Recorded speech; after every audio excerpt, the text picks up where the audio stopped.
થેપલા, સૂકી ભાજી, દહીં, દહીંની તીખારી, ખમણ, વેફર ચટણી અને ખમણ મમરાની ભેળ. મનીષભાઈ માંગુકિયા તથા તેમના ધર્મપત્ની કાજલબેન, જે મૂળ જેસરના વતની છે અને સુરતમાં ખૂબ જ ખંતથી અને મહેનતથી પોતાનો ધંધો ચલાવી રહ્યા છે. ખૂબ જ સ્વાદિષ્ટ વસ્તુ, ઘર જેવી વસ્તુ બનાવીને તમને ત્યાં ખવડાવે છે અને ત્યાં પાર્સલ પણ લોકો ખૂબ લઈ જાય છે. 1.5 મહિના જેવું થયું છે ચાલુ કર્યું એને, પણ લોકો ત્યાં આવી અને ટેસ્ટ કરે છે ને વસ્તુ, અને વખાણ બહુ કરે છે.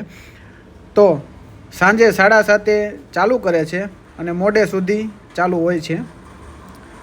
અને આ બધી વસ્તુ ત્યાં લાઈવ બનાવીને જ ખવડાવે, બધી આઈટમ ત્યાં લાઈવ બનાવીને જ ખવડાવે છે, ગરમા ગરમ.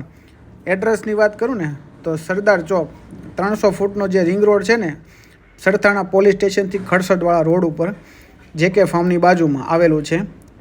તો એકવાર અવશ્ય